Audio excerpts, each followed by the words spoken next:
Yeah, man. This one wasn't as hard as a list of the last one, but I still wanted to get a lot of variety in there, you Yeah, know? that's exactly.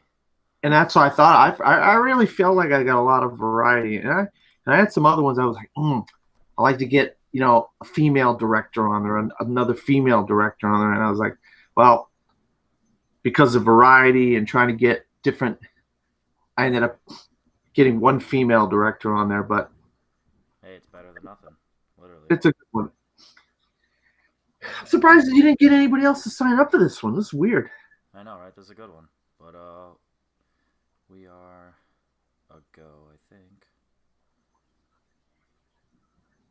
I didn't want to sign up, but I noticed that you weren't getting anybody to sign up. So I was like, well, I guess I'll help them out. Yep. All right. So, hey, this is Henry Confidential, and this is 10 with Friends. As you saw, if you're watching this on the repeat, Dan says that um, we are talking about the top 10 movies by black directors for Black History Month. I'm sharing it on the group page right now. And yeah, so I'll go ahead and introduce Dan. Dan, obviously people know you, but just in case not, what are your thoughts on this list, and what are your thoughts on just the show in general after being on it for one episode? Well, I'll tell you what, I do a similar show. And I love doing shows where you get to talk about all kinds of different movies and different genres. And last week was a great one. Numbers was it gave me a headache trying to come up with that list. And this week wasn't as tough a list, but I love the fact that we get to talk about a lot of these directors, these black directors, and in their careers and so forth. And so, in this month of Black History Month, it was a great topic that you chose. Yeah, absolutely. This is something that I just thought that talking about these types of movies, it just to add some variety because sometimes with this community, some of these movies are overlooked because of they're just not necessarily the style. But when you actually watch them and you see the themes and the different aspects of the movies and the heart that you really see in these movies and the different perspective, it's nice. It's definitely ironic that two white guys are gonna be talking about this, but hey, sometimes that just is what it is. So as you see, we got Henry and Dan, so this is going to be a fun one. So I figured the best way to go about this one is let's just go one at a time, 10-10, and then obviously when we have to send it, we'll send it. So go ahead and I'll go start. I'll go first because my number 10. I decided that I was going to do something smart, and I already talked about this movie last week on the show, so I figured that I would put it at number 10, even though technically it would be higher on my personal list, but I want to put it at 10 because I've already talked about it one week, so I wanted to give some more shine to other movies. So my number 10 is Four Brothers, a movie that I talked about last week. This is directed by John Singleton, starring Mark Wahlberg and Tyrese and Andre 3000 and Garrett Hedlund. And I feel like this is a movie that just has so much heart and a lot of action and one of the most underrated performances, especially from a villain perspective from Chiwetel Ejiofor. And I love this movie. It's definitely one that flies under the radar for a lot of people, and I really enjoy it. It's got a lot of rewatch value for it. Mark Wahlberg is one of my favorite performances from him, playing that big brother, but also that bad guy. That I mean, not bad guy necessarily, but that tough guy. Yeah, that definitely got a lot of edge to him, and I just love seeing him in that role. So definitely shows Detroit and how greedy it can be, but also there's some heart. How the family, as a hockey fan, I love that they play hockey on Thanksgiving and they have that family tradition, and it's just a lot of fun. I don't remember your thoughts on Four Brothers, but can you go ahead and give us a little recap? Yeah, Mark Wahlberg.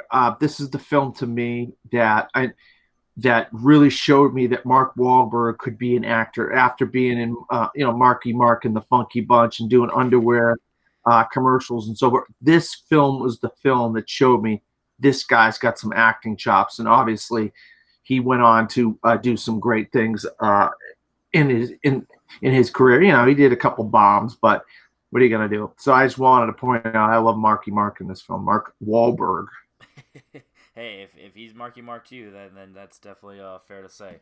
So let's go ahead and jump over to your number 10. I wanted to get a comedy on my list, and I just was like, how am I going to get a comedy? I got to figure out a way to get a comedy on my list here. And I was like, you know what? I want variety, and I also want a comedy. And so I was like, well, why not Friday by F. Gary Gray? Well, I mean, you know, I'm gonna cut you short real quick. We are gonna go ahead and send that one. So okay, all right. we will be talking about that later. So let's go ahead and jump to your number 9.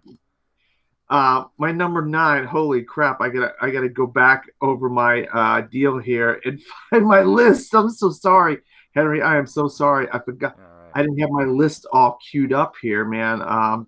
My number 9 is a film that I saw about a month and a half ago, maybe 2 months ago.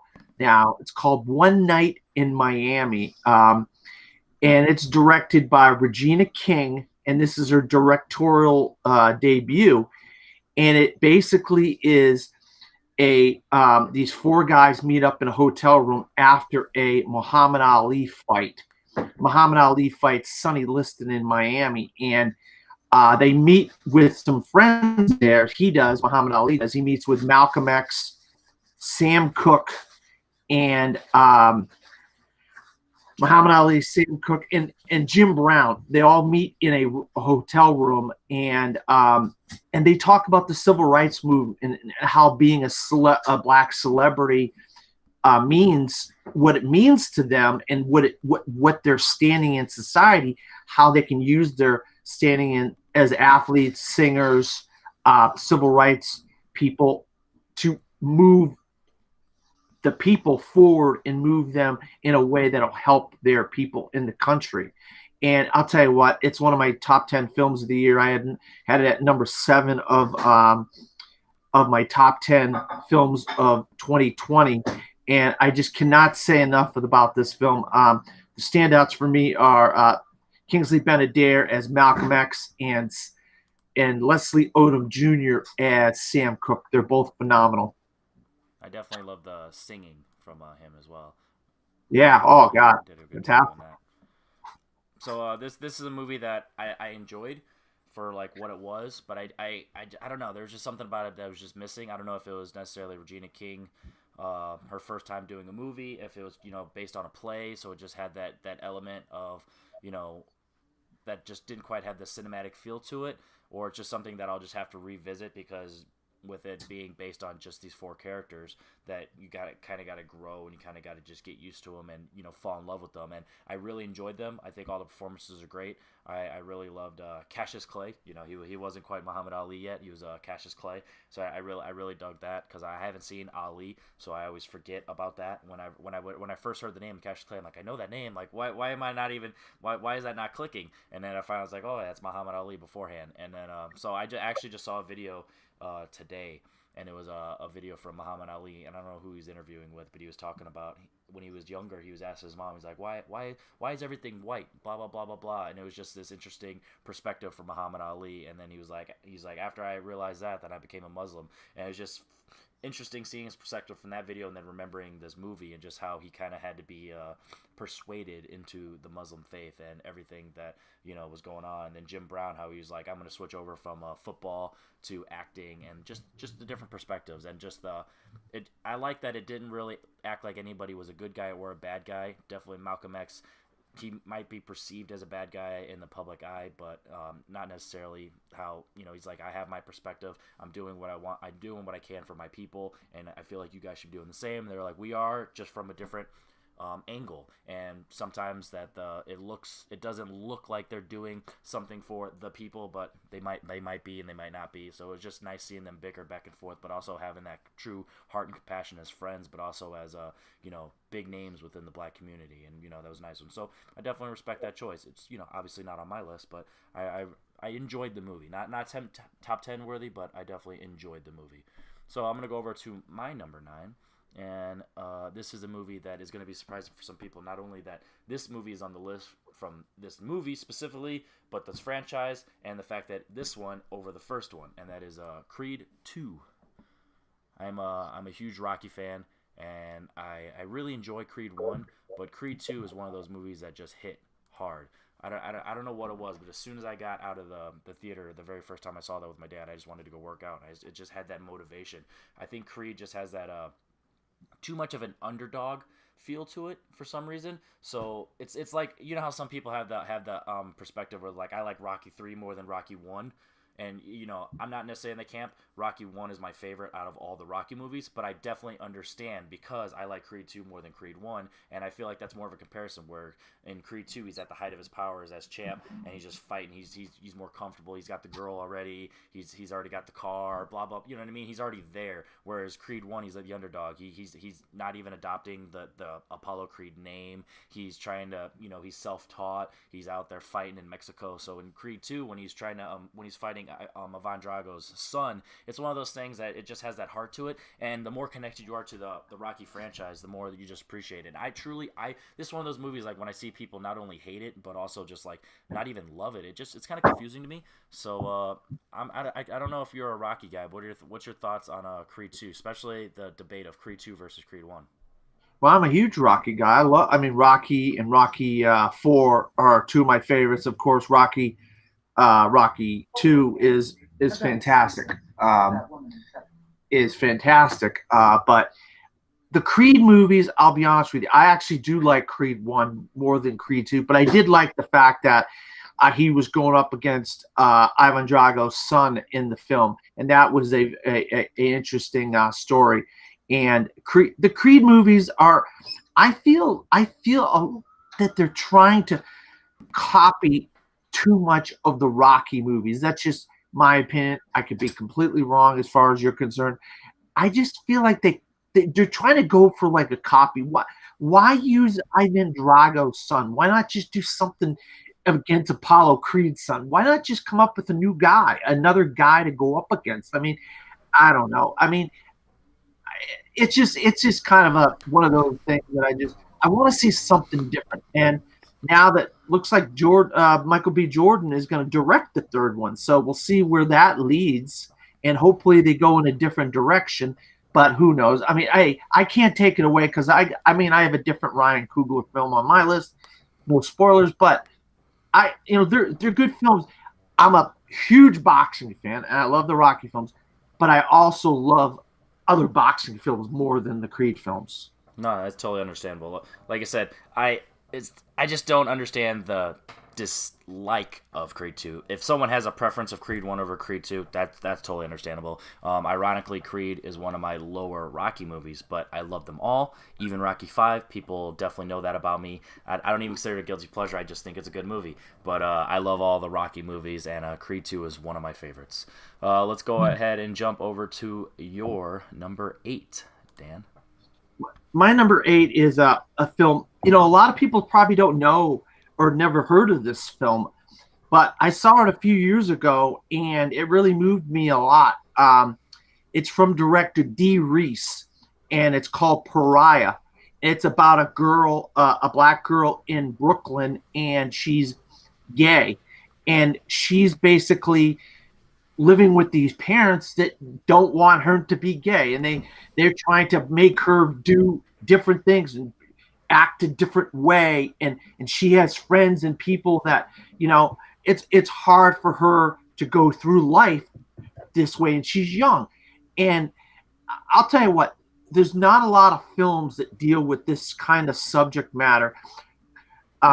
Coming out films where the people are against you, and then you're in a black community in Brooklyn and so forth, and it's really a different type of movie with a different kind of story than you normally see, and it's nice to see something different out there. And when you see a director like Dee Reese direct something like you want to see the next thing, and her next thing was Mudbound after that, and I almost put Mudbound on here instead of Pariah, but I thought the better of the movies and the movie that needed to be championed more is Pariah. So that's why I put that on there.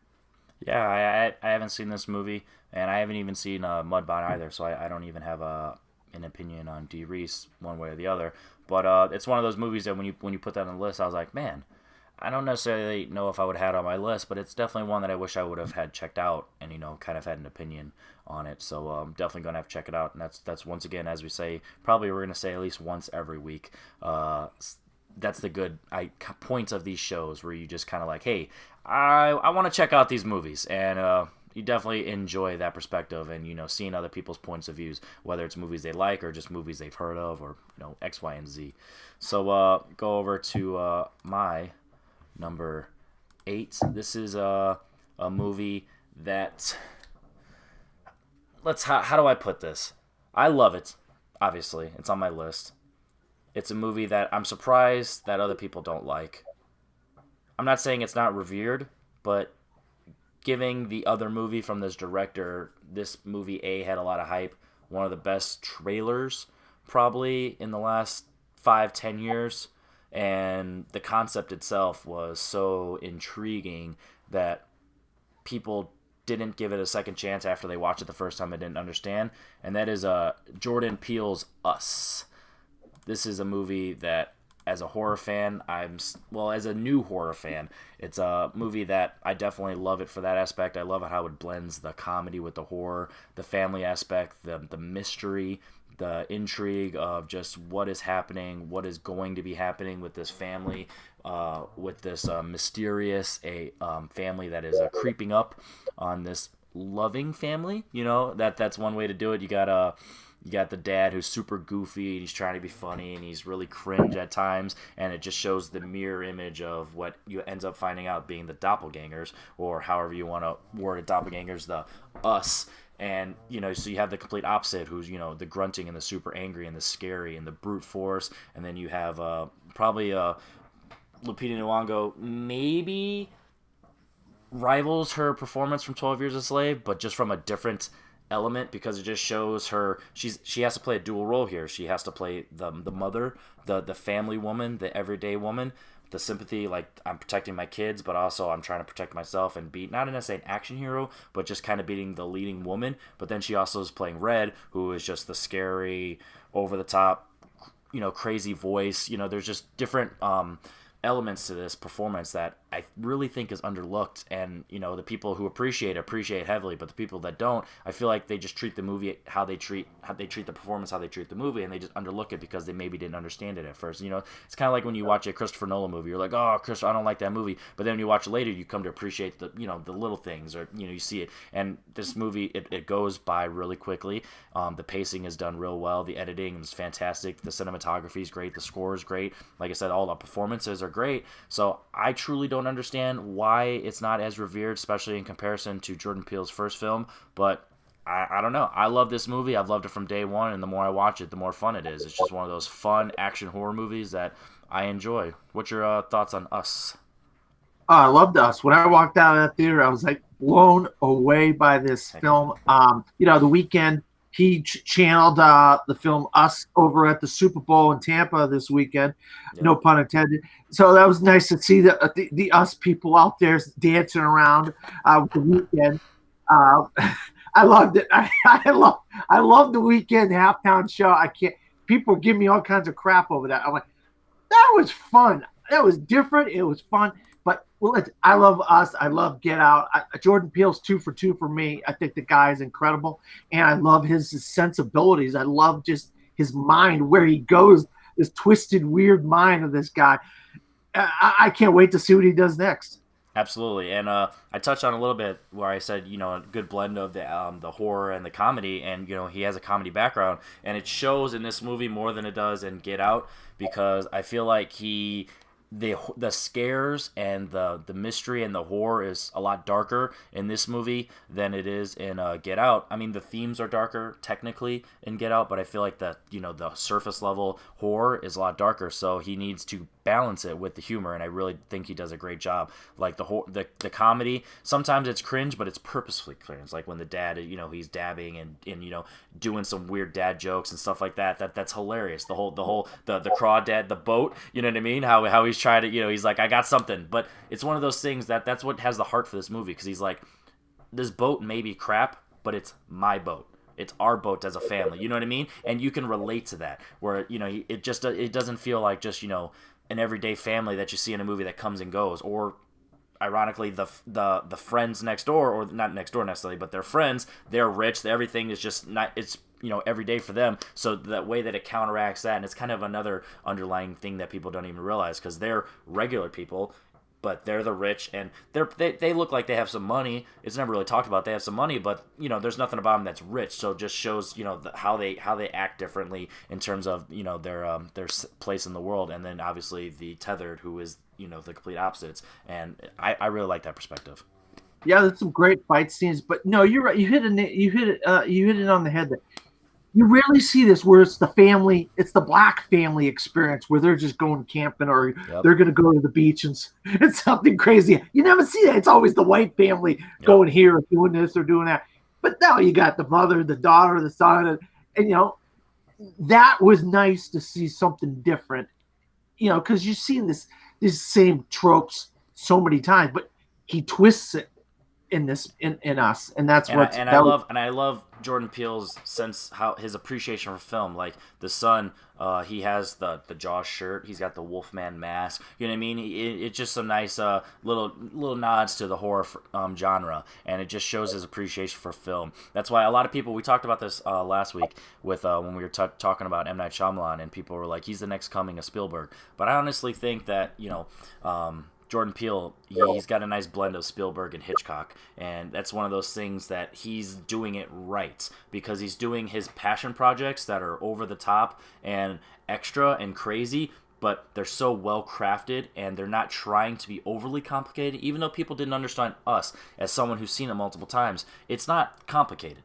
It's just not surface level. You know what I mean? It's not generic. Like it has some levels to it, but once you understand the levels, it's you totally get it, and it makes sense when you revisit the film and you see nods and different things that just happen throughout the movie. And like one of the things that I'll talk when they talk about, like in the beginning when they're in the car and they're listening to I Got Five on it, and she's trying to like snap and she's off beat. That's something that you might not catch at first, and you're like, oh, especially as some white people who don't have beat or rhythm, they're like, yeah, sure, that's right. But when you realize she's off beat, and then when you watch it later and you know exactly where it goes and why that's a decision that's made, and then everything, and then Jason, how you just see that he's like, something's off, and then at the very end when he's like, oh, he gets it, and it's like, is he accepting? It's hard to see. It's open interpretation, and I love that about that. So Us, it's definitely an underrated film, especially in comparison to his first movie. So if you've only seen Us one time, I strongly suggest that you give it another chance. Know the ending in mind from the very beginning. Have that mindset, then that view, and then rewatch it, and I think you'll enjoy it more. So Dan, let's go ahead and jump over to your number 7. Yeah, my number 7. I mentioned a little while ago that I had a Ryan Coogler film on my list. I wanted to put a Ryan Coogler film on here, and I put Fruitvale Station. This is the very first time I ever saw a film directed by Ryan Coogler, and I'll tell you what, he really, really surprised me with this film. It's basically about a riot, or a kind of I don't know, I guess you would call it like a riot that happens around this train station, and these guys. A robbery happens, is what happens. Forget, and that these guys just happen to be walking, and this police officer corners these guys and starts like beating on these guys, and then there's this whole thing that goes on, and it takes place in Oakland, California, and this is based on a true story. And Michael B. Jordan is one of the guys. He has nothing to do with the robbery, none. And he's just walking home, and he gets caught up in this whole thing. And this police guy, he just cannot. He can't be reasoned with. These guys are the guys, and your guys aren't gonna get away with this. And he starts beating on them, and it's just he shoots one of the guys. I mean, it's such a just miscommunication. But this is this like. Thing that was going on in the country, and it's still going on in this country, of these miscommunications just because of a young black man is walking down the street.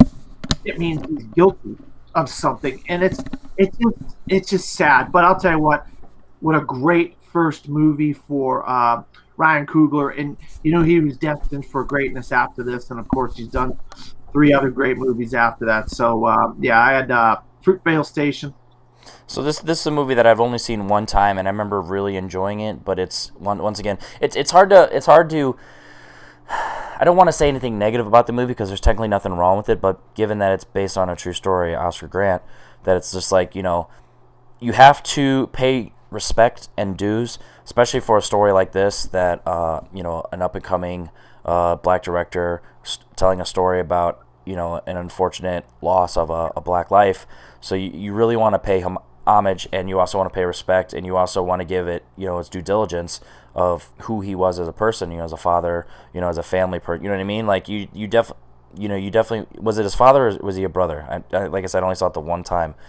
I know there was a little kid involved, so I don't know, but the point is, you show the heart of the man, but you also show the darkness of reality. But I give it a lot of credit that when you see movies like this, in theory, you wanna paint a picture of good versus evil, or, you know, that something terrible happened and it was just, you know, completely bad on the one side.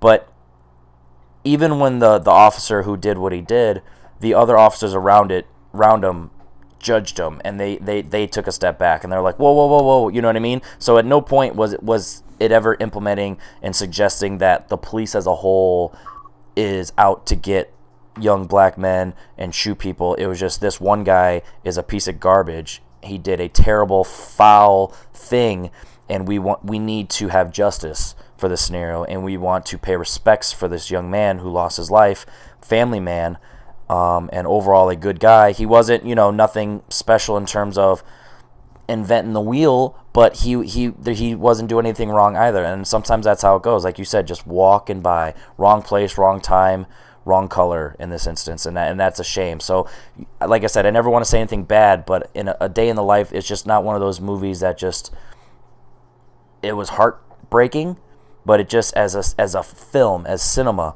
it just never popped for me. It was one of those movies where it's a nice 4-star movie, like it was well made. It definitely showed Ryan Coogler's ability. Michael B. Jordan, he's off to a great start of being a leading man. This is, if not his first, is one of his first leading roles, and it definitely, you know, came into power. And, you know, the whole, especially, it's not the exact same scenario as the George Floyd situation, but it's close enough that when you watch that in hindsight, you're like, wow, this stuff happens, you know what I mean? And this, you know, this movie came out 2013, and the story is around that time too. And then last year was the George Floyd, you know what I mean? 7-year difference from the movie, and, you know, within 10 years of a real life scenario, you know what I mean? That stuff, it's crazy. Like you said, it happens.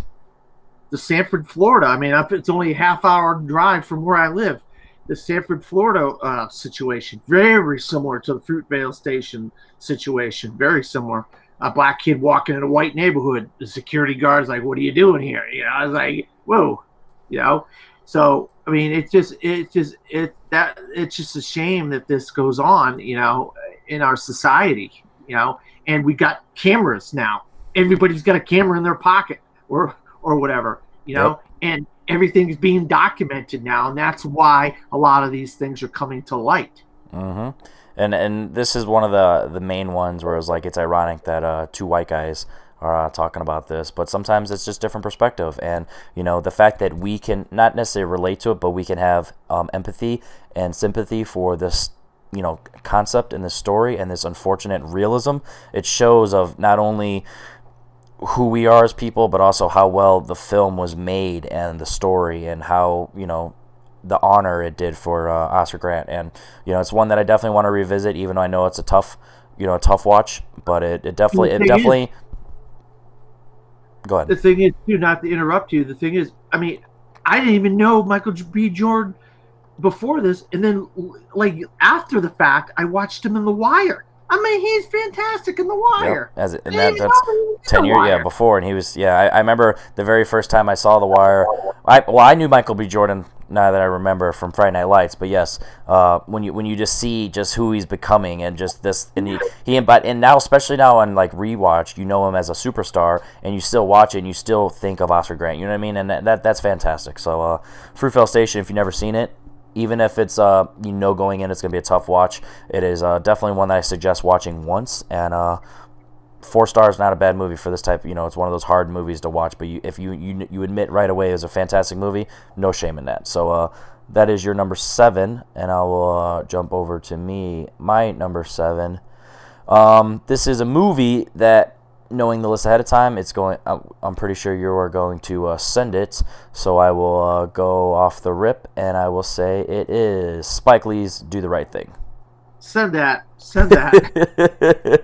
Right. So I'm gonna go over to my number 6, and this is a movie that I hinted at a little bit ago, and this is Jordan Peele's very first movie, Get Out. Oh wow, doing the double, huh? Yep. So, real recognizes real. Let me just be honest there. No, you're right.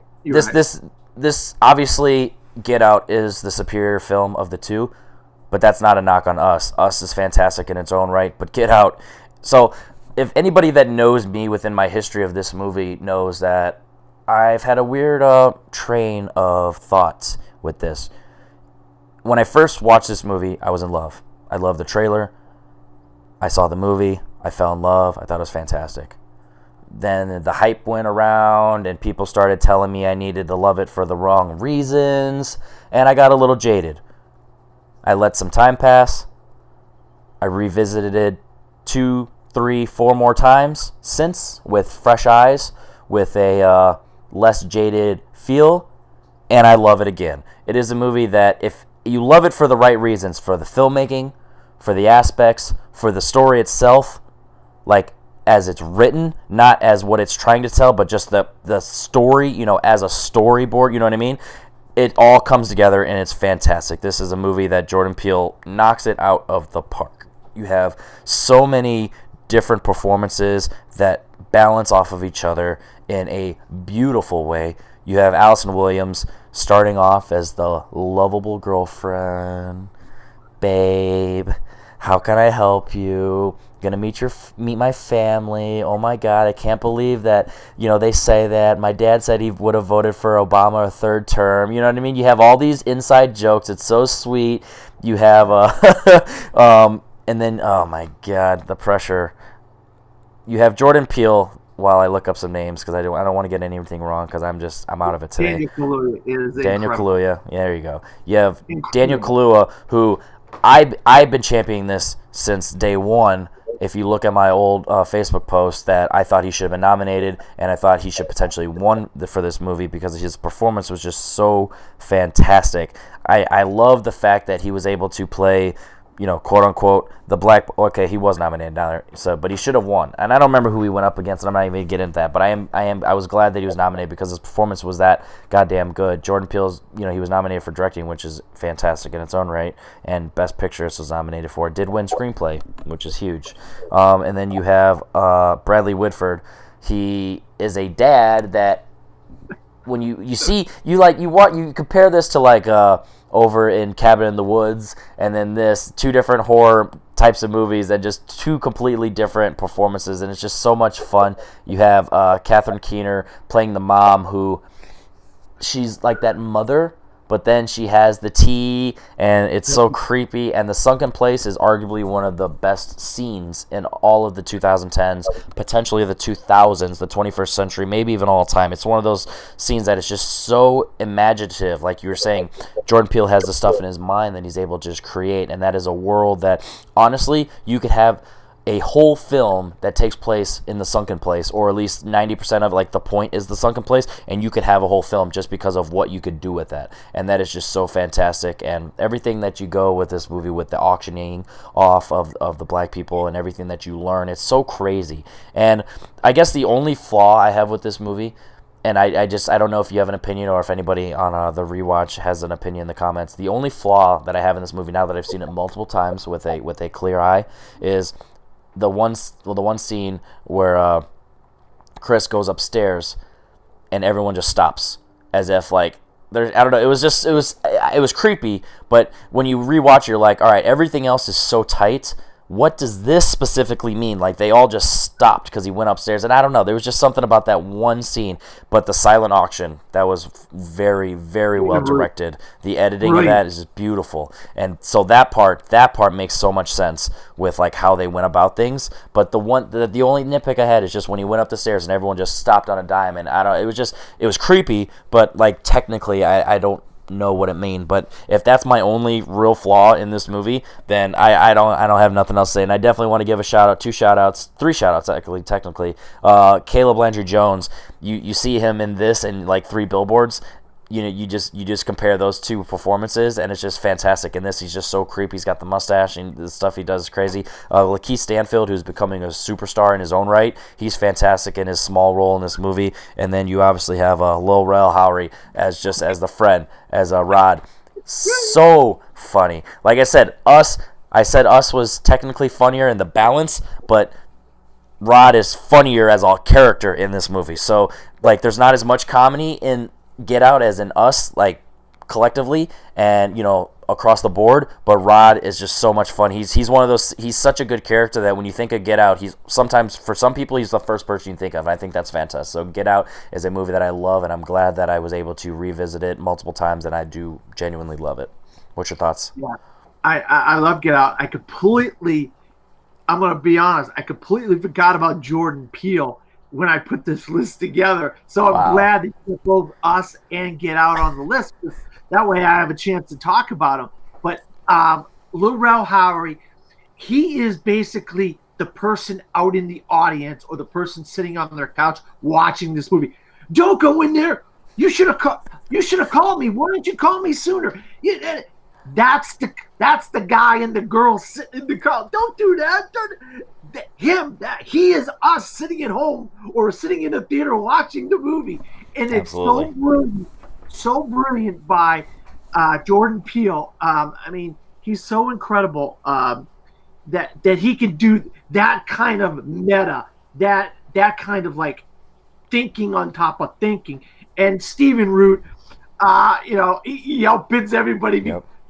Those glorious eyes. I want those glorious eyes.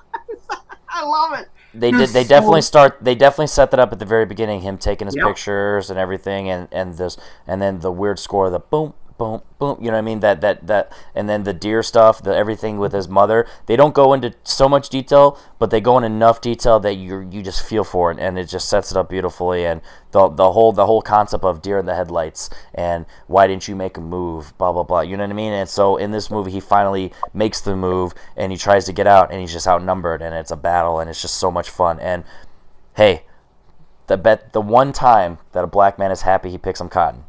If you've seen the movie, you know exactly what it is. That's a fantastic scene. And Jordan Peele, like you said, the meta. He's a smart man. He knows what he's doing. He knows how to poke fun at, you know, real life and some stuff. And I really dig that. And hold on, one thing I want to shout out before we move on. I was watching a video where it was he was talking about people's opinions on this movie and people's guesses on, is this real or is this not? And there's the whole when she was eating the Fruit Loops, and she was eating the Fruit Loops and the milk separately because she didn't want to combine colors with whites, and he was like, no, I just wanted to do, that was some crazy stuff that she was doing, but hey, that makes a lot of sense, so I'll rock with that. And that's just funny, where it's just like, sometimes you just luck into some real stuff, and that's just how great he is, that subconsciously he was able to metaphorically have a scene that's so memorable and creepy, and it wasn't even what he was trying to do. Well, we all know the story of Steven Spielberg with the shark. The shark was broken, and they couldn't really use the shark, and the rest is history. It's Jaws, and then exactly. You know, so sometimes you just luck into greatness. Yep. Yeah. But I would not saying this movie was luck, but scenes like that, it all comes together, and it's fantastic. So if you're like me, and for some reason you let the hype get you and Get Out, ironically speaking, don't get in your seat and watch. See this movie if you haven't seen it. I mean, what planet have you been living on if you haven't seen Get Out? But that's another whole ball of wax. All right. So speaking of a planet, this is a movie that I haven't seen, so I'm going to definitely be letting. I know. So I'm definitely going to let you talk about it, and then I will let you know why I haven't seen it, and I'll go from there. Well, I'll tell you, I've been championing female directors on my list, and another female director, I wanted to get her breakout movie on the list, and that's Selma, with another breakout performance from David Oyelowo as Martin Luther King, and it's got Oprah in there. It's got such a great cast of actors in the film, and it basically depicts the events that take place on the bridge in Selma, Alabama, where they're trying to do a walk, a march through all these states and stuff, and of course the governor of Alabama and these white supremacists and all this kind of stuff. They don't want this to become this big thing and whatnot. And it's such a great film. David Oyelowo, I mean, one of the most biggest travesties in the history of the Academy Awards that this guy does not get an Academy Award nomination. He's fantastic in the film. It was his breakout performance. He'd been acting for many years before this.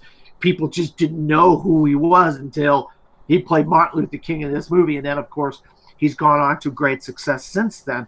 I've seen a couple movies with him earlier this year, or 2020, late in 2020. But yeah, I mean, these events were going on around the country, and it's movies like this that really can bring some of these events forward to our youth and the people and our kids in our schools, and see what went into these stories and the true nature, as much as they can reenact these movies and these stories. Only in one guy who just recently died. He was a senator in Georgia. He was there. He was in this event. He was involved in this event. I can't think of the guy's name. They made a documentary of him, and then he just recently died. He was a senator in Georgia. John something or other. But so he's one of the few people that was still alive that could talk about this kind of event, this event that was going on. And I love films that depict history, especially ones that depict history in a good way. Sometimes the script or something does something that makes the story or the movie come out a little wonky, but not in Selma, in my opinion. So and I wanted to make sure I got this on the list. Yeah, so the reason that I hadn't seen this movie is I don't know why, but for some reason it never crossed my radar in terms of being like a major film. Like for the longest, I didn't even know this was about Martin Luther King Jr. And I just had no idea. My ignorance was just big on that one. So eventually, by the time I saw it, there was just something about it that just didn't seem cinematic. It seemed lifetimey. And I just don't know why. Like, there's literally no reason. Like, if you actually look into the film, see the trailer, see the cast, see everything, there's nothing about it. But going into it and not knowing anything technically about the movie on paper, it just felt lifetimey and Hallmark. You know what I mean? It just didn't seem like a real movie. It just seemed something random. So it just ended up getting past my radar. So then by the time I really was like, oh, I should see this, so much stuff got on the list, and it just is one of those that just flew by the wayside. So I definitely need to, for lists like this, just to pay respect for Martin Luther King, to have Dave Oyelowo on my list, because the only real performance I know from him is Get the Gringo, and that's not great. So I definitely need to pay some respect, because I know he's got the potential. Even in that movie, he's not terrible, but the movie is poop. So I definitely want to see Martin Luther King portrayed on screen, respectfully and rightfully so. So I definitely need to check that one out, and I know it won't be as hard of a watch as other movies that we've talked about last week, or movies that we might talk about later today. So it will, it won't. I can bump it up to the list, with some confidence. So going over to my number 5. This is a movie that I had seen maybe in full one time up until last week, and this is a movie, knowing the history, my love for the music, that this just went into my heart 100%. And it's ironic that two white guys are talking about this movie, because the acronym for this is No Whites Allowed. That is NWA's Straight Outta Compton. This is a movie from F. Gary Gray that I love. I watched the director's cut on my second viewing, and it's 20 minutes longer, and it's still fantastic. It just flows by. It's very rare for me when you have a borderline 3-hour movie that just flows. But the reason I love this, and because it has the aspects of a biopic, especially a music biopic, that is cliche, but the heart and just the emotion and the nostalgia that I have for this. Like, I'm only 27, but my love for hip hop in the early 2000s definitely is around the NWA concept. So when I got older and I really learned about NWA and their music, I love them. And it's just, I love Ice Cube, not only as a person, but, you know, as a rapper. So seeing O'Shea Jackson Jr. portray his father in this movie, it was fantastic. There are so many scenes where I'm like, is that Ice Cube? But it's not. It's his son. He does a fantastic job. Like, it's one of those things where, you know, he's not an actor at the time, or, you know, not definitely not a big actor, and he just does a fantastic job of playing his father. And I read the trivia on it, and it was just like, at first he didn't want to do it because he didn't want to just be in that stigma. But then it got to a point where he's like, yeah, no one else could play my father. And you know what's crazy? I think that O'Shea Jackson Jr. and Jason Mitchell do the best portraying Ice Cube and Eazy-E. And Corey Hawkins does a really good job of playing a character. I don't necessarily see him as Dr. Dre that much, but if you take literally the name Dr. Dre off and watch that performance, it is fantastic. So the performance itself is amazing, because it's one of those things where he just can't portray Dr. Dre. Like, there's something about Dr. Dre that you embody. So he's not doing Dr. Dre 100% in the movie.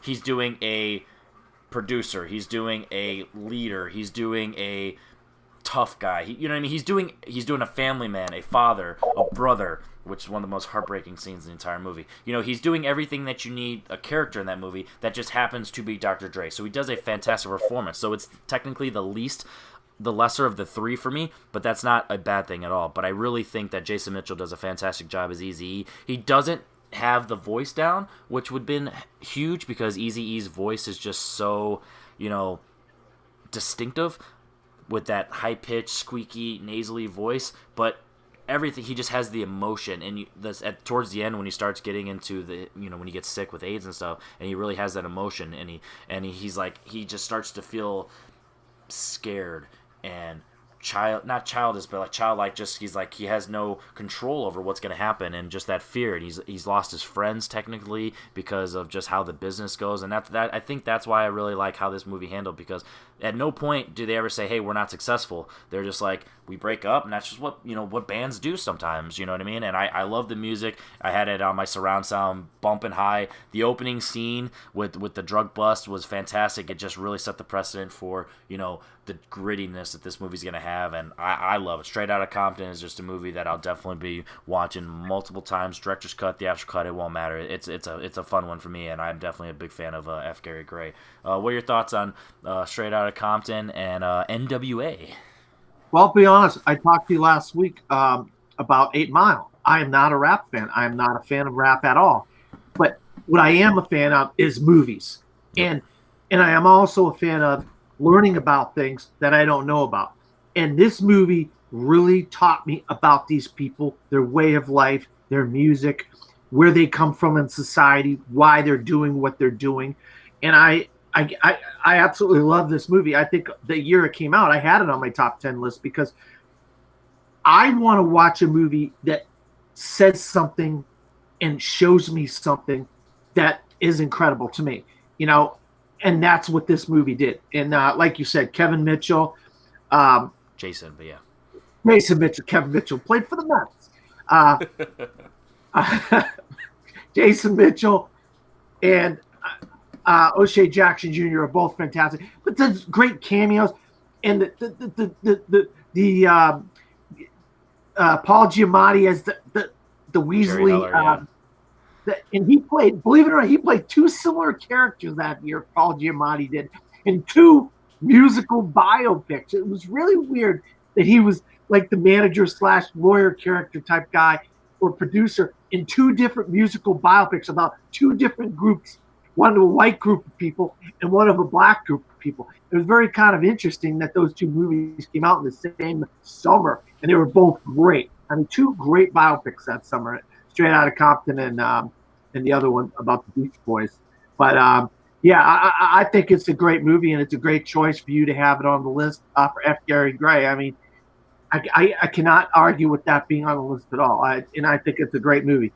It's not my cup of tea as far as the music goes, but the movie's great. Yeah, absolutely. And just to touch on, we were talking about Lakeith Stanfield a little bit ago. He has a small role in this. He plays early Snoop Dogg, and there's two scenes that are super like winks at the cameras, just because it just wants to pay homage, and it's the scene with Dr. Dre and Snoop Dogg where they come up with their song together. Is that how it went down? Probably not. But it feels good, and the music's great, and it just flows. It doesn't pop. It does. If you don't think of it from a cinematic point of view, where it's like, did that really happen like that? And you just go with how it is in the movie, it flows naturally. Like, there's nothing about it. Like, you wouldn't even think twice. And then the other one is it's in the hotel when it's in the hotel, and the guy's looking for his girlfriend, and blah blah blah blah blah. All this fighting stuff happens, and then they kick her out of the hotel because your boyfriend, and he hits her with the famous "Bye, Felicia." Literally just a wink at the camera, because not only did O'Shea Jackson Jr. is he playing his father, Ice Cube, but F. Gary Gray directed Friday, and that is just one of the most famous quotes in movie history, especially in pop culture. You know what I mean? So a little wink at the camera. Clearly, it didn't happen, but sometimes you just gotta have fun, and that's what movies are.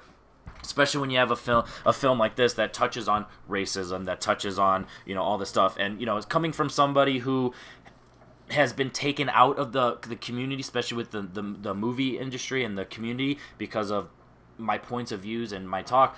I really love the concept of the fuck the police, where it's like, you're not going to control us of what we say. We have the rights of the freedom of speech. We can say whatever we want, and as long as we're calling out the bullshit, and we're calling out people for their unjust actions, then why am I wrong? Why am I in the wrong? And I've had moments of like that in my history, where it's like, I'm just calling that out. You know what I mean? So I definitely relate to that, and I love that. You know what I mean? And that's something that no matter what, I will always stick to my ground. And so that's always gonna have a place in my heart. Especially when I saw that in present day, I was like, yep, I feel you.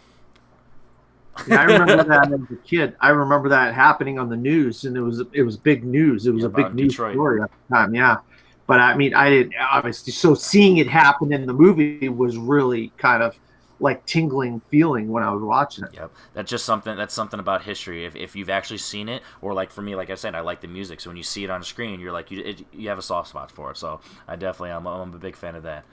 All right, Dan. So I got a chance to talk about something that I liked, and we might have already talked about this person a little bit, but we didn't talk about him and his movie by himself. So what is your number 5? My number 5. I'll tell you what. You can't have a list of black directors and not put Spike Lee on the list, and because Spike Lee has made some phenomenal films, and arguably, I mean, his best film with the best performance by anybody in any of his films is Malcolm X, as Denzel Washington as Malcolm X. It's just a phenomenal film, and it's about I didn't know a lot about Malcolm X until I saw that movie. I mean, it really was an eye-opener for me, because I did not grow up in that era where this guy was really making a lot of things happen for black people in the 60s and 70s or whatever. I don't know exactly when he died, or he shot or whatever. And so I learned a lot in his relationship with Muhammad Ali, and turning Muhammad Ali into a Muslim and so forth. And, Denzel Washington, to me, embodied this character. I mean, I did, like, for a person who didn't know who Malcolm X was, I think of Denzel Washington as Malcolm X, and he was Malcolm X for me. And that, to me, means a lot when it comes to watching movies, is when the person embodies who he is playing or she is playing, especially in biopics. And so Denzel Washington, to me, should have won an Oscar for this. He was phenomenal, and this movie was a phenomenal piece of filmmaking. It was a little long, but I guess they just wanted to get his journey. I guess Spike Lee wanted to just get his whole journey, and so that's why it was as long as it was. But Mario Van Peebles is in there, but he does a different. I believe Mario Van Peebles plays Malcolm X in Ali with Will Smith, but he's in Malcolm X. So there's a connection with Mario Van Peebles in these two movies, Ali and Malcolm X. So that's a little interesting little tidbit there. But yeah, I mean, I love Malcolm X. When I think about Denzel Washington and his best performances of all his career, it's his birthday, I'll do a top 10 Denzel. Always Malcolm X. Yeah, so Malcolm X is one of those. So right off the bat, you said a little long.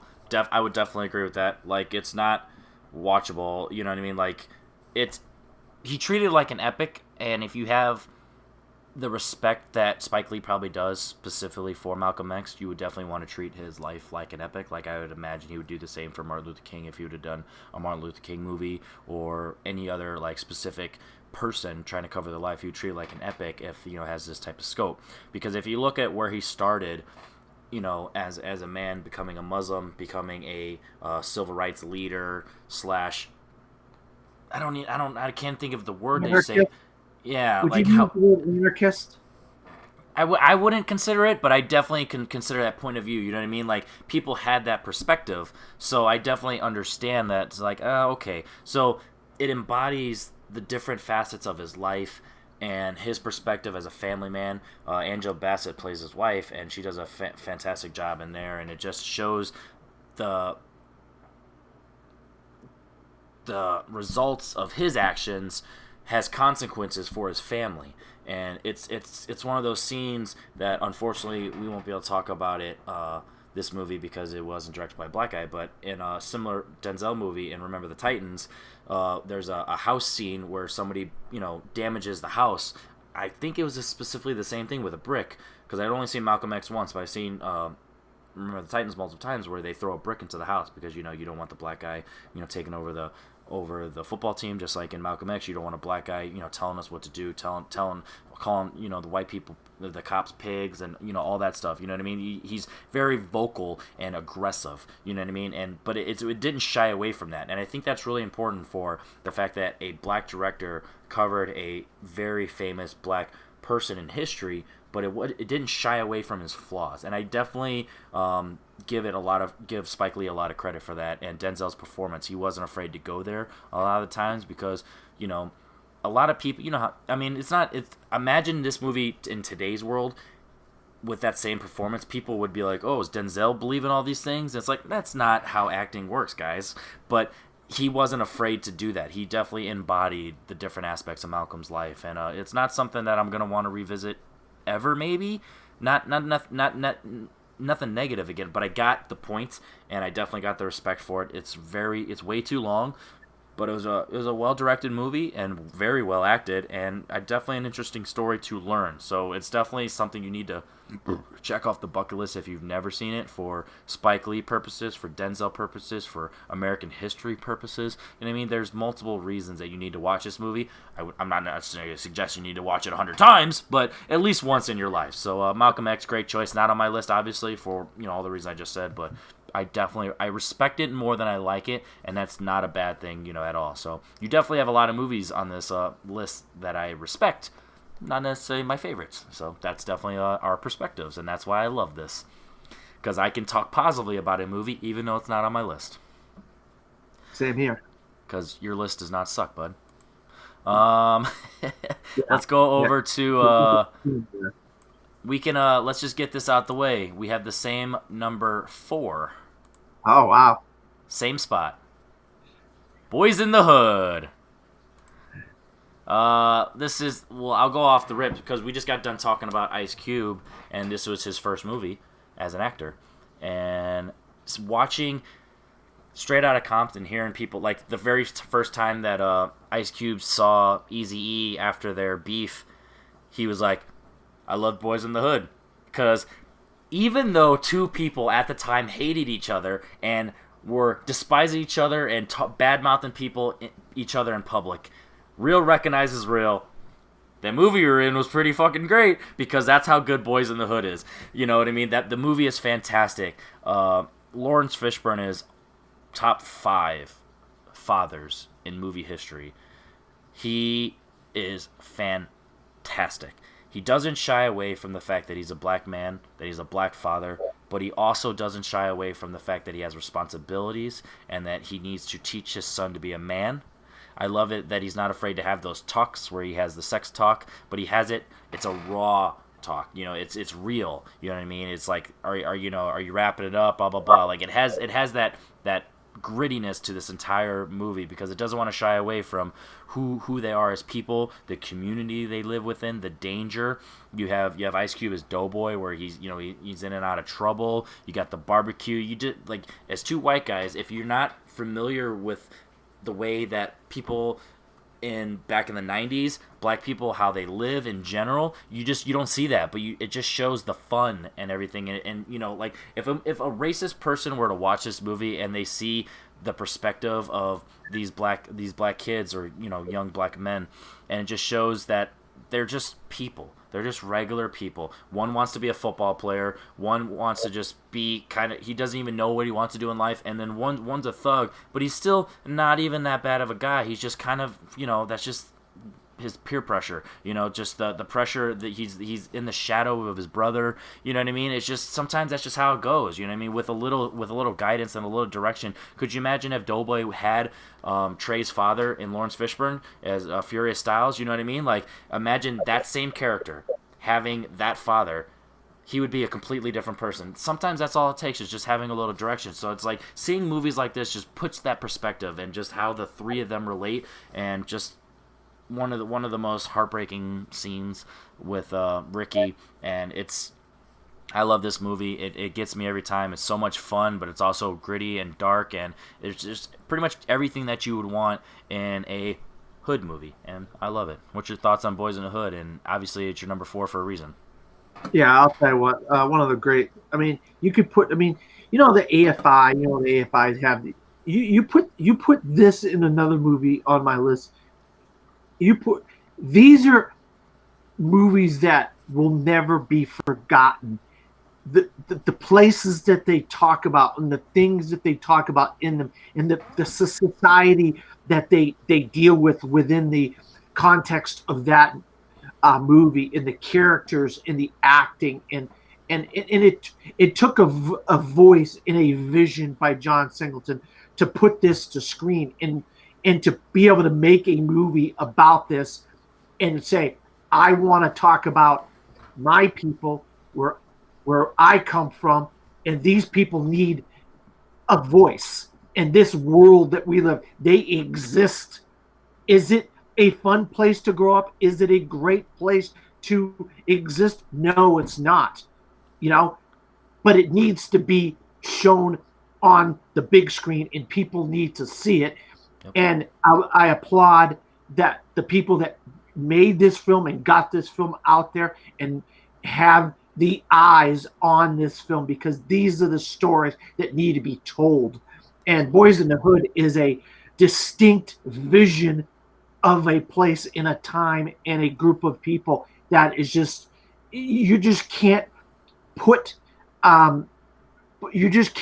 your finger on how incredible this is. And it's fourth on my list, but it's just a phenomenal film, and I cannot say enough about the crime and the inner city stuff that goes on, and the relationships and the family, and I mean, there's just so many different aspects of this film, yet it's still a distinct, unique vision from John Singleton that probably we'll never ever see this ever again.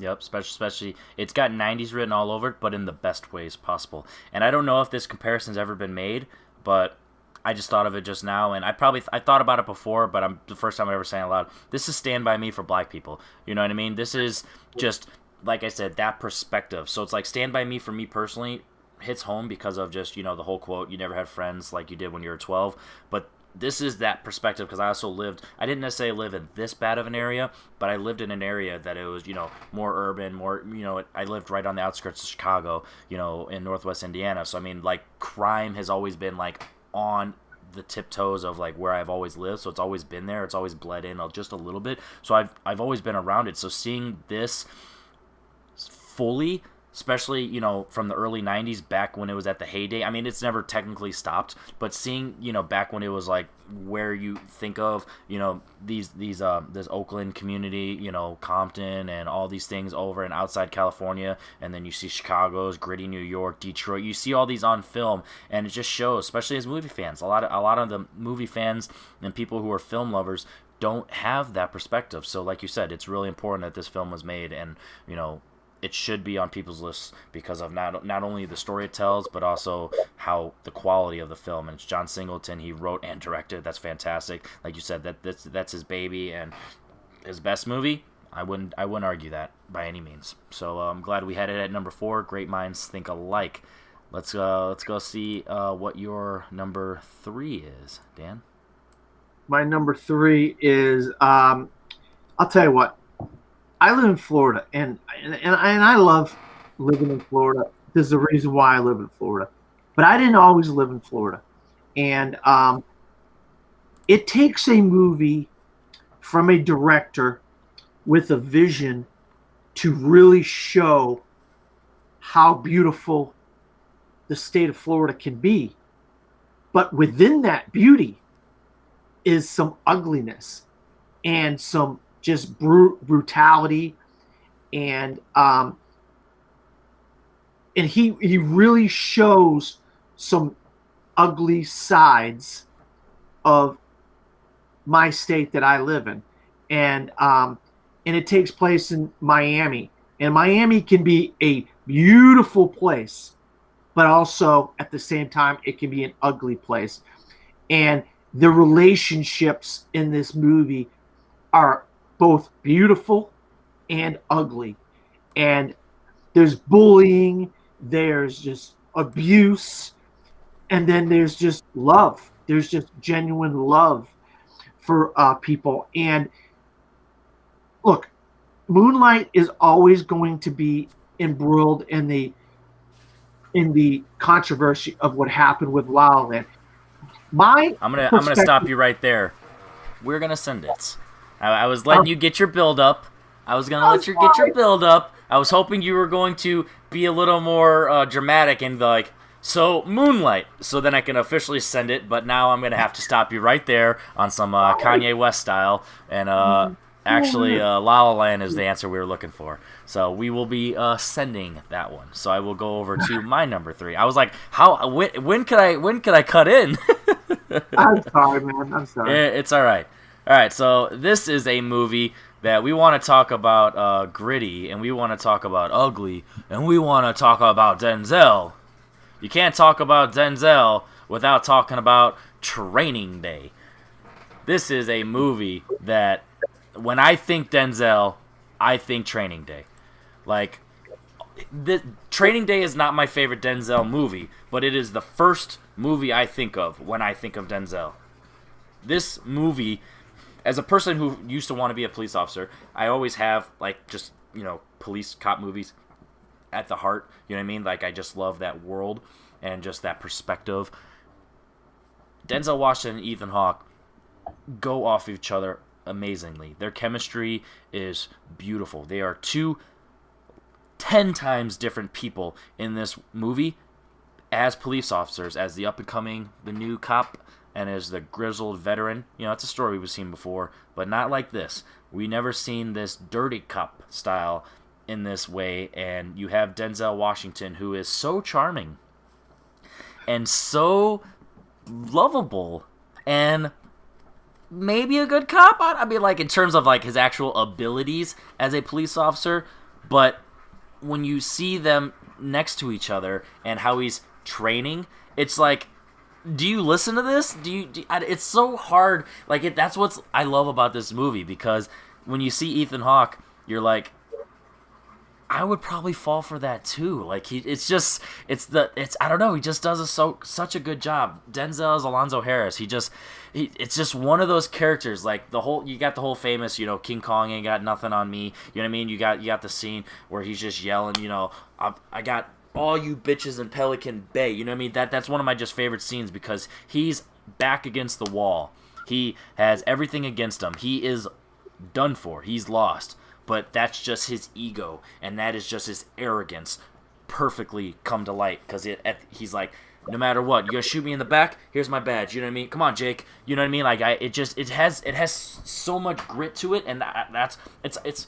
I don't like that. I just constantly keep using grit for this list because it just makes it seem like that's the theme. But like that's what I love personally. So that's why for at least my list, I love the grittiness of movies like this, and that's what draws me in. So that's why I love it. I don't like lighthearted stuff. I like dark, and it's more you connect to it more. Because you can have a regular.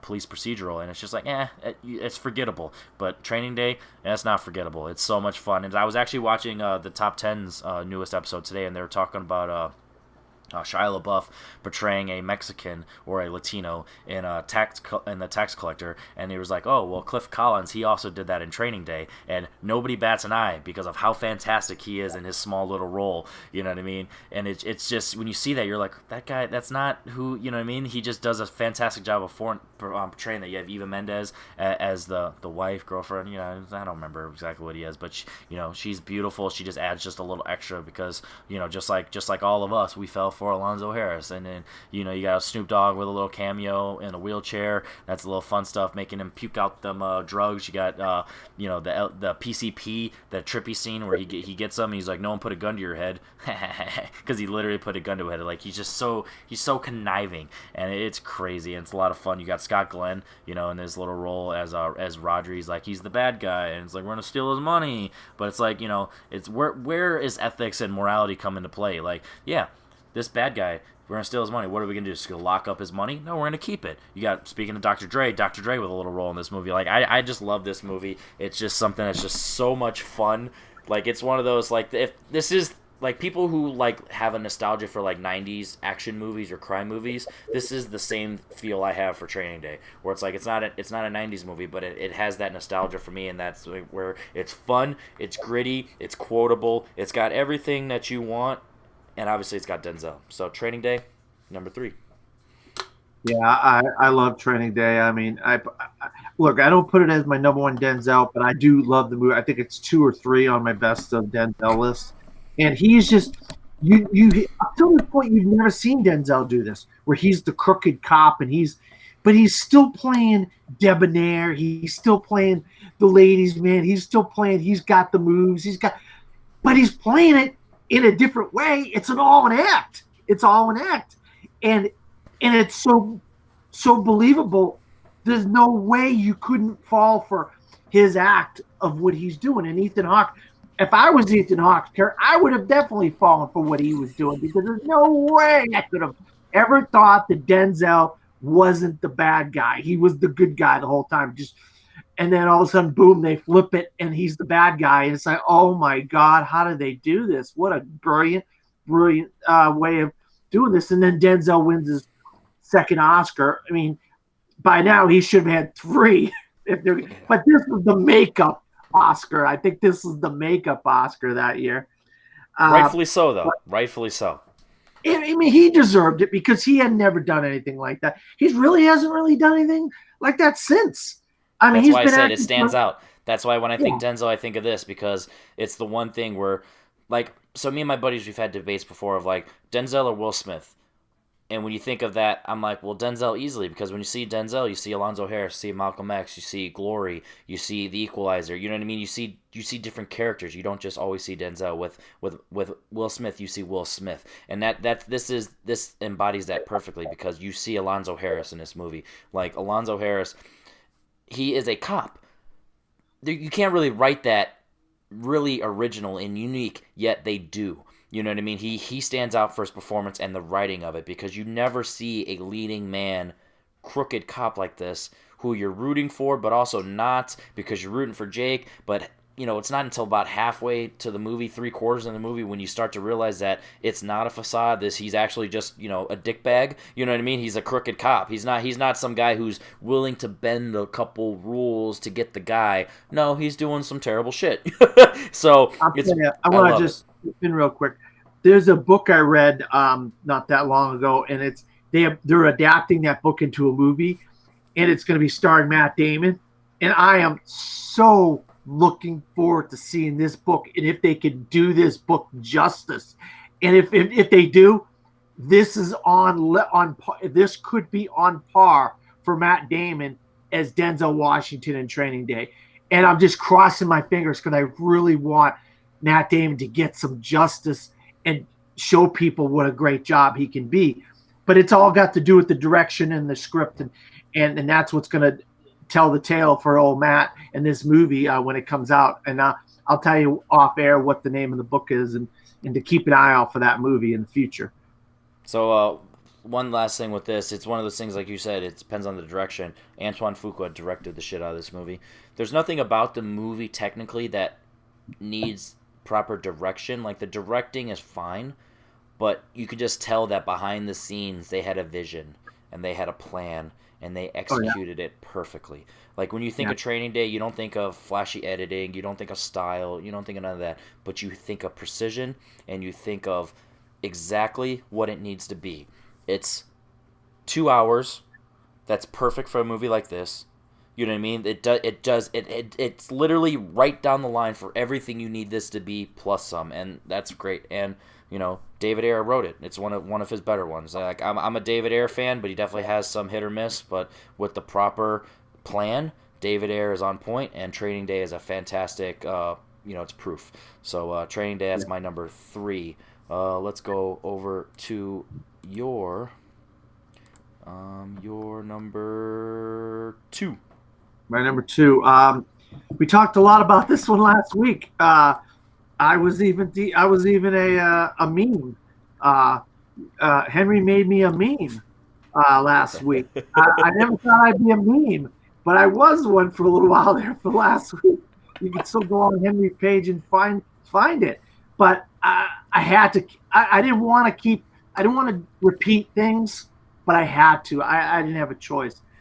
This was my number 1 film of the decade of the 2010s, and I stand by that. And it's 12 Years a Slave. This film is just incredible. When I saw it October 18th of whatever, 2012 or 2013, whatever, I think 2012, October, I walked out of a little art house theater in Maitland, Florida. I walked out of that theater and I said to myself, this is going to win the Best Picture Academy Award. This is the best picture I will see this year. Chiwetel Ejiofor will win Academy Award. Steve McQueen will win the Academy Award, and it's a travesty that Chiwetel Ejiofor did not win the Academy Award that year, because he should have won the Academy Award that year. Lupita Nyong'o did win for her character, and what she went through in that film, I mean, she just bared it all. Literally and figuratively, she bared it all. Lupita Nyong'o did in 12 Years a Slave. And Michael Fassbender, one of the great villains of all time. Great supporting work for Benedict Cumberbatch, Paul Giamatti, Bill Camp, that bitch Paul Dano, Sarah Paulson. I mean, what a great freaking cast, and a great movie. It's sad that this happened to him. Solomon Northup. It's really, really sad, but it got documented, and so now we were able to get this phenomenal movie. And so, what can I say? So isn't that ironic that the saddest stories make the best? Not the best, but a lot. Like, they always make great movies, and it's a shame that we benefit from people's mishaps and just bad circumstances. But it's one of those things that, like we talked about last week, if you want more detail, you can definitely check out that episode. It's you'll see it on screen, window watch. But I still haven't revisited it because I'm afraid. Simple as that. I thought about it. I thought about pulling the trigger this week. I literally have it on my Vudu, and I own the Blu-ray, and I just couldn't do it. I just couldn't do it. So I don't have in-depth opinions on this, but it's one that I don't hate at all that you have it. So we are going to go over to my number 2, and that is a movie that I sent from you earlier. That is F. Gary Gray's Friday. This is a movie that, if you know me, you know that I have an affinity for this movie. I quote it all the time. I love Ice Cube. I love Chris Tucker. I love the direction that this movie goes in, the scene when they're super high, and Big Worm wants his money, and Craig, he's looking into the cabinet, and you just see Big Worm's head in there. He's like, "You got my money? Fuck with my money as I fuck with my emotions." It just stands out. Like, so it's ironic. I'm a huge comedy fan in terms of just the genre and the concept of humor and comedy. If you know my personality, you know I'm a funny guy. I like to joke around and be silly. But for some reason, I don't have as many comedies like on my top 100 that you would expect. So you have to have movies that truly either impact me in terms of my everyday life, like quoting it, or it has to stand out with its direction or with its themes. And I love day in the life movies. And this isn't a full day in the life, but it's, essentially it's a day in the life. I mean, you got, I would say it's a full day in the life, actually, because, you go all the way to midnight. So, yeah, it's a full day in the life. You have just the dynamic between Craig and Smokey. One of my favorite scenes of all time, when Smokey's mom is like, "Give me some cigarettes." He's like, "Okay, give me some money." She hands him a $1 bill. He's like, "What is this? This ain't enough." Make it enough. If you've ever had a mom try and just tell you, or a parent tell you some stuff like that, and you're like, "What am I supposed to do with this?" Make it work. All right, that I'm the parent. You listen to me. You make it. You know what I mean? I don't know why, but that just every time I hand someone $1 or something like that's just one of my favorite ones. I really get that. And then obviously we talked about earlier, from Straight Outta Compton, the famous Bye Felicia. There's just so much pop culture in this movie, and sometimes people honestly might not even realize it's from Friday because of just how much it is in everyday life. And that, I think, the impact Friday has a larger impact on like pop culture and just history than people give it credit for. And I love this movie. It's so much fun. It's short. It's exactly what you need. Pops is one of my favorite characters of all time. I used to love the Wayne show growing up, so just seeing him on TV and seeing him in this movie, it's like he ain't doing nothing different, but he don't need to. He is so much fun. He just recently passed away, and it's one of those things where I don't get sad often when like celebrities pass away, because I didn't know him, and I'd be like, "Oh, that sucks," but like Pops, he's like, he's one of those dads, you know what I mean? He's one of the fun dads, you got the famous in the kitchen scene. Why every time I'm in the kitchen, you in the kitchen, you know what I mean? You think of that all the time with your dad, or like when he's in the bathroom, he's like, "I smelled your shit for 22 years, you can smell mine for 5 minutes." So, you know what I mean? It's little things like that. That's a poop joke. That's hilarious because you can relate to it, you know what I mean, with your dad and something like that. So there's just so much of this movie that is more than just a stoner movie, more than just a hood movie. Like, there's just multiple aspects to this. I love this movie so much, and I can quote it all day, and I love the trivia of it, everything. I can go on. All three movies I love, but Friday obviously is number one. Yeah, I wanted to get a comedy on the list, and when I thought about all the movies I could potentially have at number 10, I was like, I don't have an F. Gary Gray movie on there, and Friday made sense for me to put it on there, and I just love the fact that they can make a film about making fun of themselves and their whole world and their whole persona of the world that they live in and their family members. And, we've seen Eddie Murphy do this a lot and so forth. But really, this film had, like you said, so many memorable lines. And so isn't John Witherspoon was the guy's name? Yeah, Witherspoon? Yeah, that's what I thought. And he's been in, he was in Good Times with, JJ, oh yeah, okay, yeah. So I remember him from that, and then have him in this. He was kind of playing a similar type of character, but it's still a funny character, and like you said, kids have to have parent figures and people that they have to learn from as well. So they learn from them. It just so happens this is a black family in a black neighborhood with black friends going through crazy circumstances about robbing a car wash and all this crap. It's just a wild wacky ride, right? When they're robbing a car wash or whatever, or somebody worked at a car wash. No, am I getting the wrong movie here? I thought it was a car wash. I don't know what the hell. He Smokey sells weed for a Big Worm, and he smokes most of it, and he sells, so he doesn't have the money. So Big Worm just wants his money, and he's trying to pay his rent. No, he's trying to pay his rent and stuff, right? No, he just didn't want to pay him for the weed. But speaking of the dad, there's a lesson to be said in this, and he's like, and I'm gonna mess up the quote, but at the end of the day, it's like you live to fight another day. You know what I mean? The whole concept of man, you're not a man because you have a gun. You know what I mean? You're a man without the gun. He's like, you a man with that gun? He's like, I'm a man without it. Then put it down. You know what I mean? Then you have one of the best villains in Debo, and you have everything. You got the chain. You got knocked the fuck out. You know what I mean? Which is funny because that another tease that they talked about that in Straight Outta Compton, and where he's writing it, and it's just there's just so much about this movie that's fun, and you messed up a lot about it, but hey, I'll give you a little credit. I didn't expect you to watch it 10 minutes before we went in, so there's actually a movie called Car Wash, so I don't know if that's the one. But I got confused, but it's hard for me to remember every movie I have seen. I've been watching movies for 40 years, and it's hard for me, but there's so many funny scenes. You're right. I mean, you hit the nail on the head. This movie's got so many memorable, funny scenes, and so I wanted to put it on there because it is a funny movie. There you go. All right, so we talked about your number 2, and we talked about so you only have one movie left. Well, yeah, you only have one movie left, and I only have one movie left. So I will let you do the honors of talking about your number 1. Yeah, my number 1 is your number. I don't know what it is. You had it at number. It was my number 7. Your number 7. It's Spike Lee's "Do the Right Thing." I'll tell you what an incredible movie. I bought the Criterion last year or whatever, and I watched that. And this year it's out on 4K.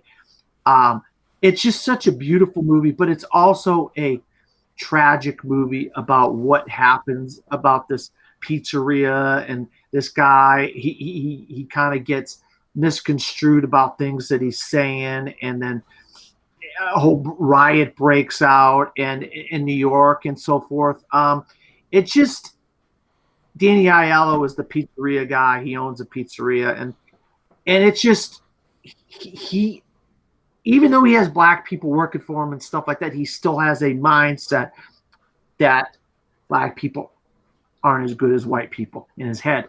And it kind of gets out that he's not necessarily the nicest guy in the world, and it comes to fruition, and it causes a lot of problems in the neighborhood, and a riot ensues and all this stuff. And Spike Lee is in the movie. He plays a character in the movie. I mean, Samuel L. Jackson is a radio DJ. Yeah, the DJ, yep. He's a radio DJ. It's just a slice of life movie in this neighborhood, and it just brings up so much aggression and so much just thoughts from people because of what was going on in this story. And we're dealing with a lot of that similar type of things these days in towns all over the United States. And it's sad that this kinds of stuff, this miscommunication, these kind of comments get misconstrued, or people do something that maybe they shouldn't do, and it causes a big problem or whatever. And it's real sad. But this film was the breakout really for Spike Lee. He was doing Michael Jordan Nike commercials before this, right? He was doing Nike commercials, and all of a sudden he does this movie, and it's like this huge hit movie, and it put Spike Lee on the map. And now 30 years later, he's one of our greatest directors, living directors, and it's just such a great film. I mean, I don't know what else I could say about it. I'm sure you've got a lot to say about it. So it's one of those things where, like you were touching on earlier, Danny Aiello, where misconstrue. If anything, you think of John Turturro, where he's the dickbag, where he's the one who has racist tendencies. And at the end of the day, Danny Aiello, he's just like, I have nothing against black people. I just want to represent my people in my restaurant. Just like if you had your own restaurant, you would want to represent your people in your restaurant. Just because I'm representing my people doesn't mean I'm knocking your people. But you have someone who wants to start trouble, who wants to start a revolution or whatever. He wants to get attention, get followers. It's just like the guys on Twitter or whatever who just, they latch onto something and they get lucky and people just follow them and they cause a muck.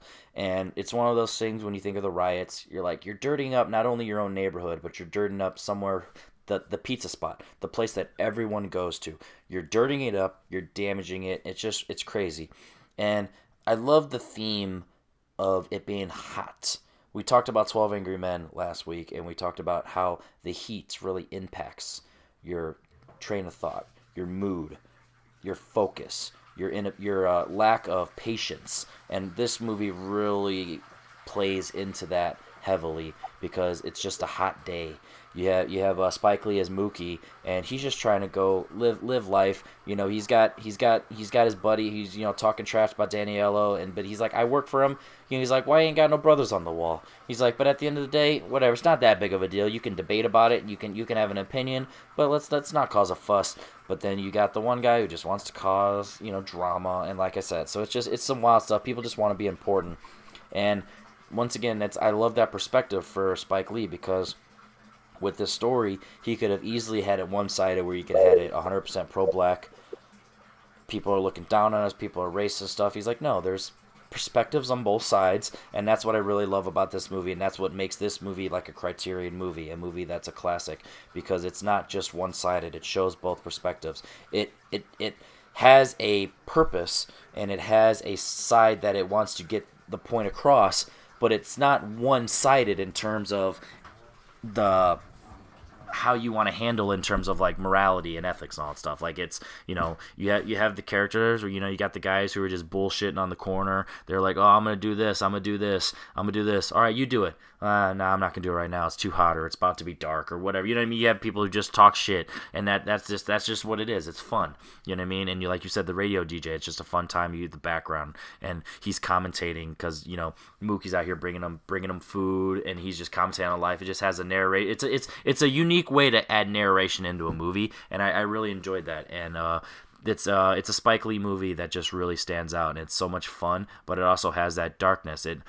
I like that it has a Radio Raheem with the love hate, because it's a throwback to the Night of the Hunter, because Robert Meacham, where he has his love hate and that, and it's just one of those where it's just that Spike Lee is a lover of film, and it really shows out in this movie because he's able to get his point across in his story based on the Rodney King style, or before Rodney King, because this came out in '89. I know Rodney was that early '90s.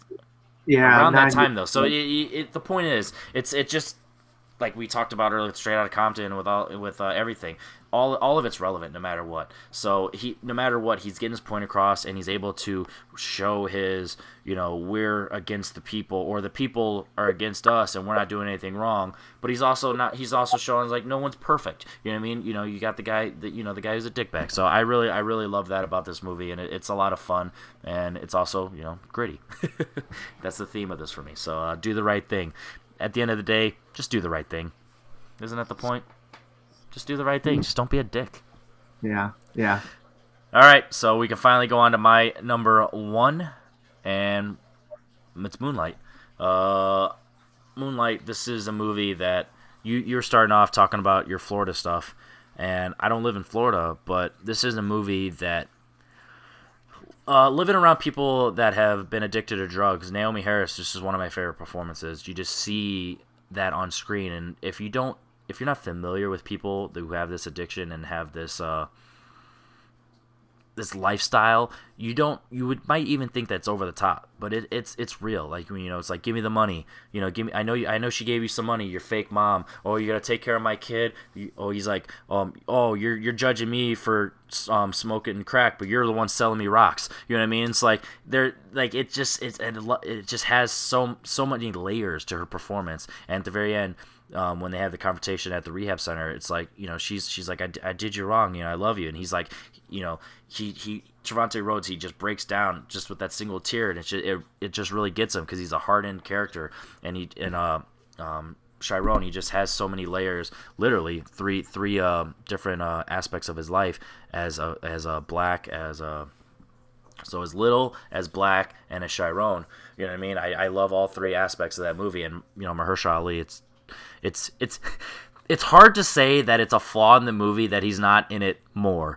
Like, you want him to be in the movie more, but also he has a purpose, and I love, spoiler alert, that because he dies in the movie and they just brush it off because that's kind of how it is in his life, that he's just gone and you have to move on, and you just have to we have that void just like he has that void. He didn't have a father, and now he lost his father figure, probably for some drug shit or some gang related shit or something that just happened, you know what I mean? And they brush by it because that's not the point. The point is now he had a father figure that was probably helping him, then he gets into teenage years and he doesn't have him anymore, and then guess what, when he grows up to be a grown adult, he goes into the only thing that he knows, the guy that was leading him up, and it's just kind of ironic. But at the end of the day, he has this.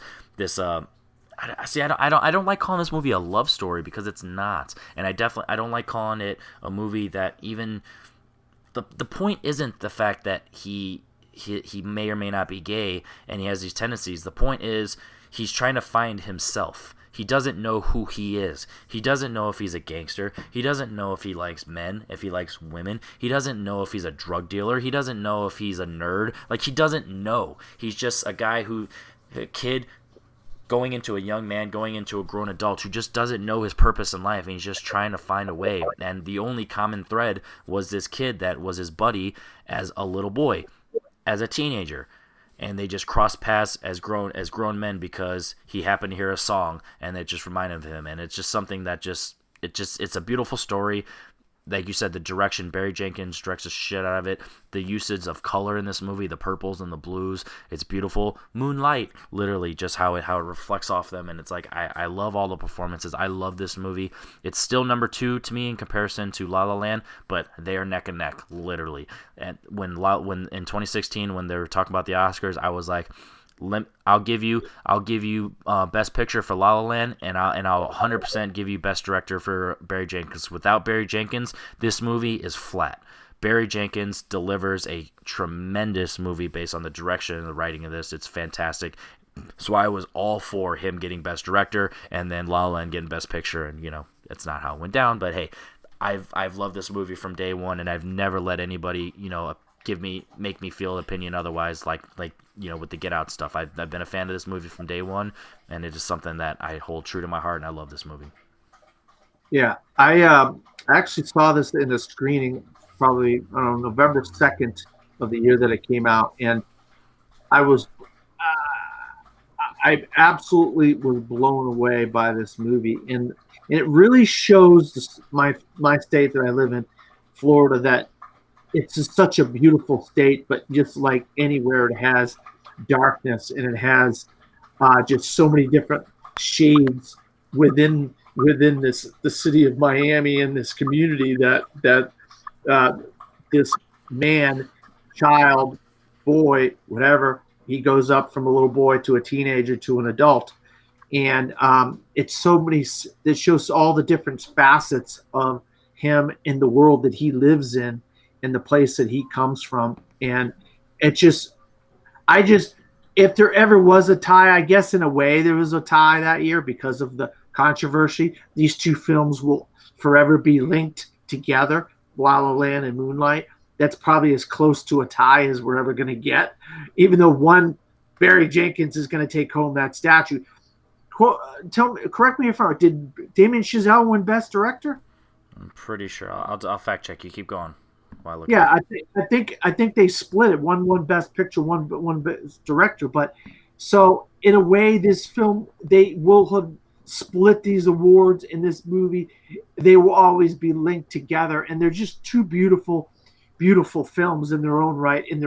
One takes place in Miami, one in Los Angeles, and it just Barry Jenkins. If Beale Street Could Talk is a different movie, but you could see the kind of film that this guy wants to make, and he just wants to make films about something that's better to him than just negativity and there's like violence and awful. Was there the drug addict mother? Sure there was, but in the end he showed that love can prevail, and this kid had a tough life, but love can prevail. And it shows you that everything just isn't always like in black and white. There's these different levels to things. And it really shows that just because it's a black kid doesn't mean he can't be picked on or he can't have all this stuff. Because they always show, the white kid or the little girl or whatever being picked on, and they're having a tough life, and then they grow up to be whatever. Instead, he chooses to put his cameras on something different in a different aspect, and that you could relate to it no matter what race you are, what color you are, what creed you are, what religion you are, And yeah, it's just such a beautiful, beautiful film. I don't know what else to say. Yeah, no, the one thing now that I'm looking at it, so yeah, La La Land won for directing and for cinematography, which is the one thing I will disagree with. I do think Moonlight had the better cinematography. Yeah. And it's not even a knock on La La Land. It's just the cinematography of this movie is just beautiful. Like I said, the usage of the purples and the blues and the scene where it's he's not quite baptizing them, but it's kind of like symbolizing them when he takes them swimming and he's teaching them how to swim, and he's like it's a metaphor where he's baptizing them technically because it's just him christening him as a father figure. Like it's that's where he officially is a father figure. And I also like that it doesn't shy away from some language of homophobia, because based on the times that the early kid's life, that's when it took place, and people talk like this, and people still talk like this today. But it's true to who he's like. He's asking the right questions. He's like, "Am I this? Because that's what I heard." He's like, "No." He's like, "No, you're not that." He's like, "You can be gay, but don't let nobody call you that." And you know what I mean? And that shows. And even whether his character in real life would have had that perspective, it doesn't matter, because the character in the movie, he's like, "I'm a drug dealer. I'm black," in the 90s, probably, based on that's about the time that you would say, like, his early life, the 90s. So, like, I'm probably talking like this back in the day, but this story is like, no, don't let no one call you that. But you can be gay if you want to. Like, I don't care. Like, he's probably one of the main people on paper who would be judging him for being gay, but he's like, no. Be who you are. Figure out who you are, and that's the whole point of the movie. He's like, he doesn't know who he is. He doesn't know what he's going to be, and that's why I love this movie. It's a story about finding your identity, and I think it does a fantastic job. So Moonlight's my number one. It's a movie that I hold dear to my heart. I'm glad we got a chance to talk about it. So with that said, let's do a little recap. Dan, your list. You had Friday at number 10, One Night in Miami at number 9, Pariah at number 8, Fruitvale Station at number 7, Selma at number 6, Malcolm X at 5, Boys in the Hood at 4, Moonlight at 3, 12 Years a Slave at 2, and Do the Right Thing at 1, while I had Four Brothers at 10, Creed 2 at 9, Us at 8, Do the Right Thing at 7, Get Out at 6, Straight Outta Compton at 5, Boys in the Hood at 4, Training Day at 3, Friday at 2, and Moonlight at 1. I had a great time talking about this. This is, at the end of the day, it's weird and cheesy that two white guys are talking about the top 10 films by black directors, but it shows our perspective and how the quality of these movies, that the fact that we can either relate to them, we can have passion for them, we can have interest in them even, or we can if we're able to brush off our fear of not being familiar with the content and actually giving it a chance, guess what? These movies really have the heart, and they really show that these films transcend color, and they do a really good job. So if you've ever had any chance of watching any of these movies but you're afraid, you're like, I don't know if I'd relate to it, give them a shot, and I bet you they'll hit you a lot deeper than you would. So Dan Skip Allen, I appreciate it as always, the fact that you're with me. This is something I'm happy to do. I love talking movies, podcast style. We're just going back and forth talking about these movies, and I'm having a blast. Next week we're going to talk about top 10 romance movies. I think that's what I said. So for Valentine's Day, we're gonna have some fun with that. So if you're watching this on the repeat, comment below some suggestions you have. This was a shorter episode, only two of us, but it was still long, at an hour and 40 minutes. But at that point, I don't care. We're talking about movies, and that's all it is. So we're getting our passion out there. We're getting our joys, and I love it. So Henry Confidential here on There Will Be Movies is 10 with friends, and that's the point. Let's talk movies. Later, guys.